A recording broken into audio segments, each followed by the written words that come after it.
So till now we had find out the maximum height of the projectile motion. अब हम कोशिश करेंगे ये फाइंड करने की, अगर हम किसी ऑब्जेक्ट को फायर कर रहे हैं, थ्रो कर रहे हैं, प्रोजेक्ट कर रहे हैं, तो वो कितने समय के लिए एयर में रहेगा।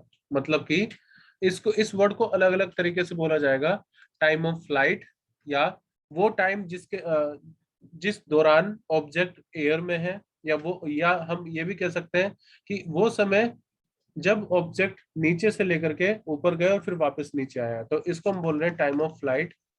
टाइम ऑफ फ्लाइट, और यही अब हम फाइंड करने वाले हैं। ठीक है, तो मैंने माना कि इनिशियल वेलोसिटी मैंने दे रखी है यू, तो इधर ये एंगल हो जाएगा थीटा, मान के चल रहे हैं इनिशियल एंगल थीटा है, तो ये यू कोस थीटा, और इधर वाली वेलोसिटी कितनी आ जाएगी, यू साइन थीटा। ठीक है, अब आप फिर से एक बार मुझे बता दो, अगर कोई बॉडी ऊपर जा रही है तो जितना समय इसको ऊपर जाने में लगेगा उतना समय ही उसको नीचे आने में भी लगेगा, यस और नो, ये सबको पता है। हाँ सर।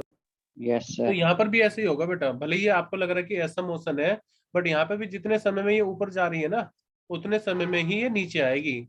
जितना समय इसको ऊपर जाने में लग रहा है, एक्चुअली में ये होता है सिमेट्रिकल पाथ। ठीक है, सिमेट्रिकल। तो अगर आप इसको दो टुकड़े में बांट दो, तो जितना समय में ये यहाँ से यहाँ जाएगी, उतने ही समय में इसको यहाँ से यहाँ आने में लगेगा। Is that clear to everyone? Yes. तो इस कंसेप्ट का यूज करते हुए now we will try to find out the time of flight. तो मैं मान के चलता हूं कि अगर पार्टिकल को मैंने यहाँ से ओरिजिन से इंसेक्ट करवाया है, प्रोजेक्ट करा है, तो ऊपर आते आते, यहाँ पर आते आते उसने मैक्सिमम हाइट कवर कर ली होगी।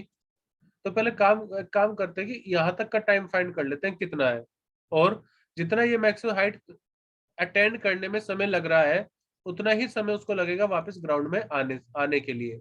ठीक है, तो यहाँ पर जितना भी समय उसको ऊपर जाने के लिए लगा, उतना ही समय लगेगा नीचे आने के लिए।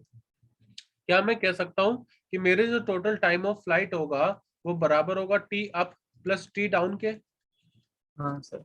और दोनों बराबर है, तो मैं कह सकता हूँ it will be equal to T up, ऊपर जाने में कितना लगा है समय। ठीक है, तो टाइम ऑफ फ्लाइट बराबर हो जाएगा, जो मुझे निकालना है टाइम ऑफ फ्लाइट को मैं कैपिटल टी से डिनोट कर रहा हूँ, it will be equal to double of कि आपको मैक्सिमम हाइट कवर करने में कितना समय लग रहा है। मतलब कि आपको ऊपर अपनी हाईएस्ट पॉइंट अचीव करने में कितना समय लग रहा है, उसको डबल कर दो, टाइम ऑफ फ्लाइट आ जाएगा।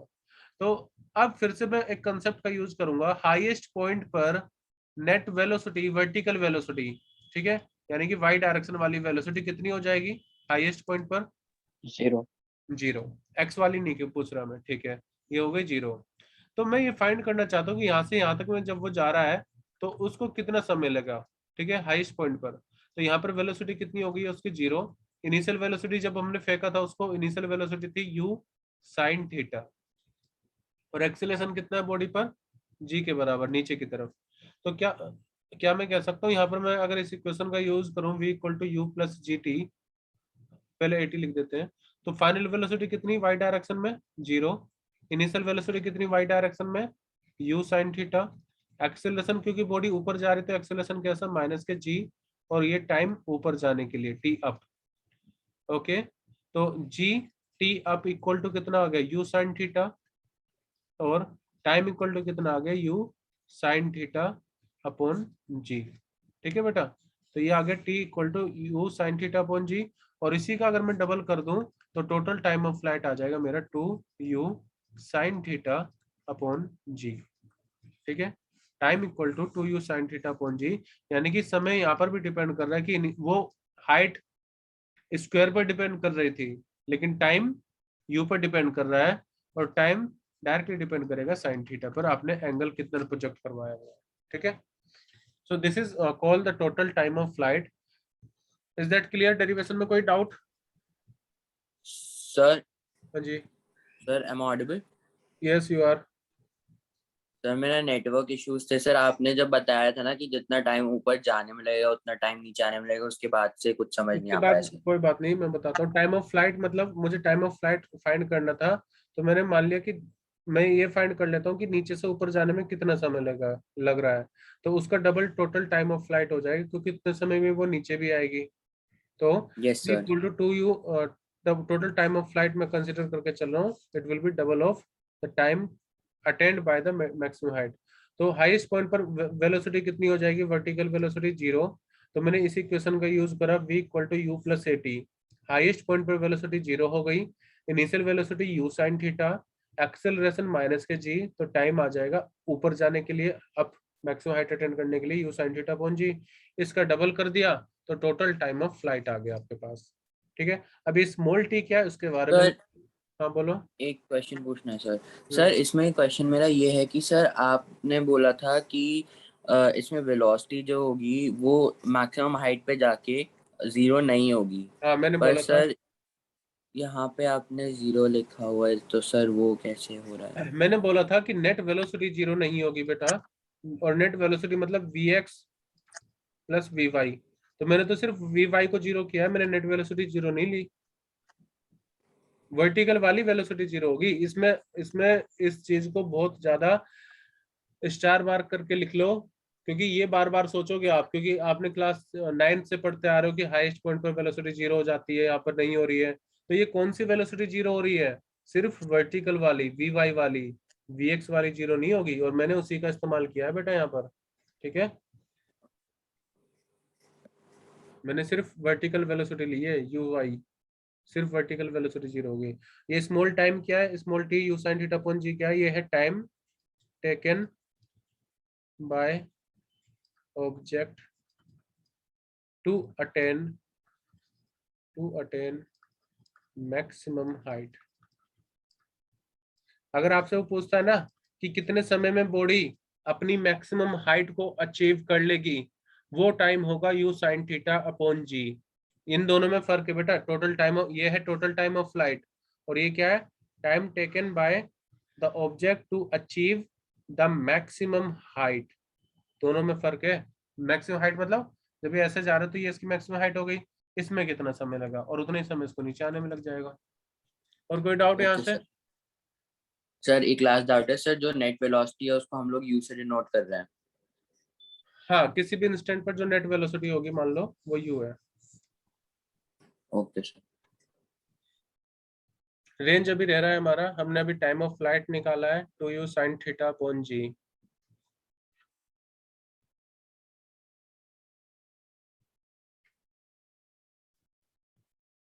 अगर यहाँ पर आप थीटा 90 डिग्री कर दोगे ना, तो ये वही बन जाएगा uniform accelerated motion in straight line. Theta 0 करके देखो, टाइम आ जाएगा 2u अपॉन g। इतने ही समय तो हमें पड़ा था कि बॉडी को u अपॉन g ऊपर जाने में लग रहा है, तो इतने ही समय उसको u अपॉन g नीचे आने में लगेगा। ये हमने मोशन इन स्ट्रेट लाइन में पढ़ा था। वो कब हो जाएगा, अगर थीटा की वैल्यू 90 डिग्री, मतलब कि आप सीधे फेंक रहे हो तब। ये तो हम प्रोजेक्ट कर रहे हैं उसको।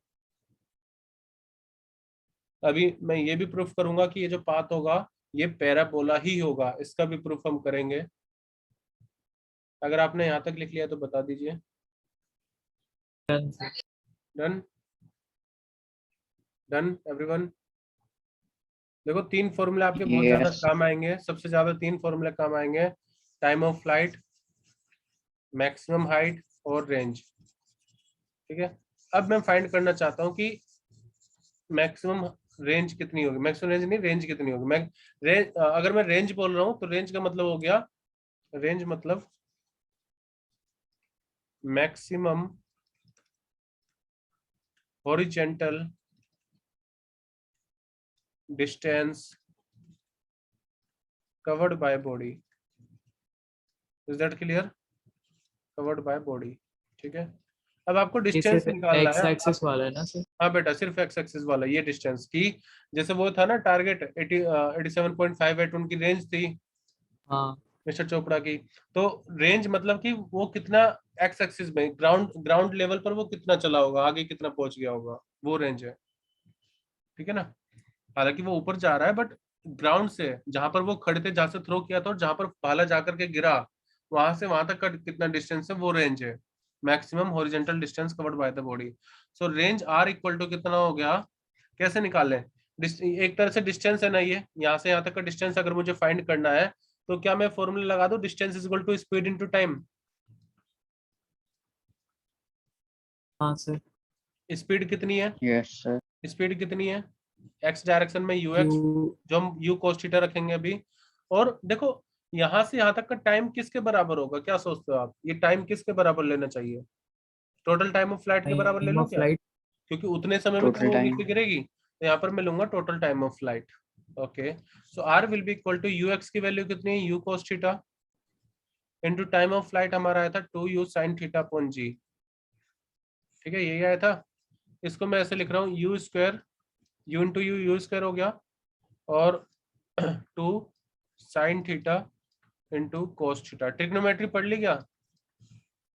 थोड़ी बहुत पढ़ी होगी 11th physics 11th yes maths में। तो ये कोई फॉर्मूला आपने पढ़ा है? 2 sine theta into cos theta को हम साइन थीटा में कैसे लिख सकते हैं?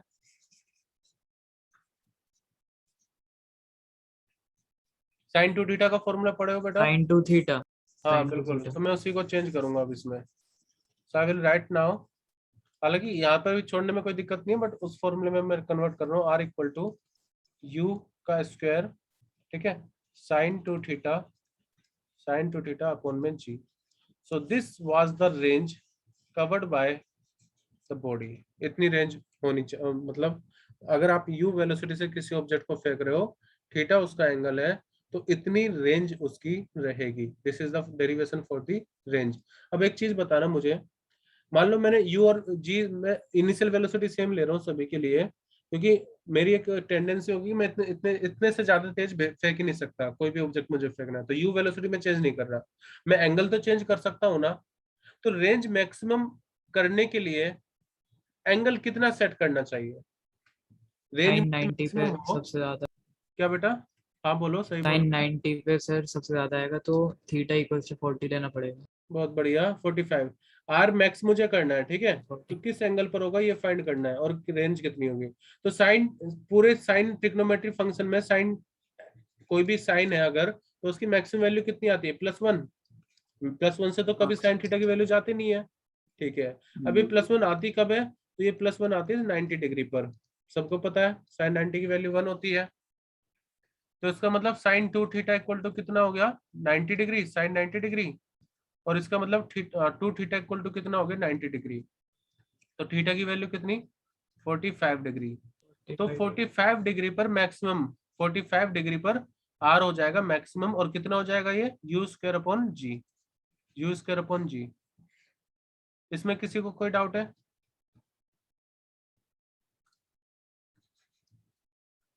No sir. At theta equal to 45 degree, range will be maximum.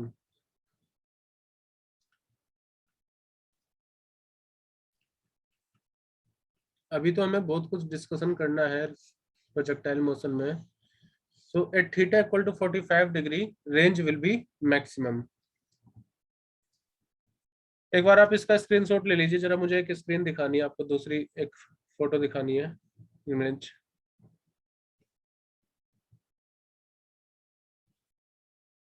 Taken. तो रेंज मैक्सिमम आ रही है हमारी U square upon G, theta 45 degree है।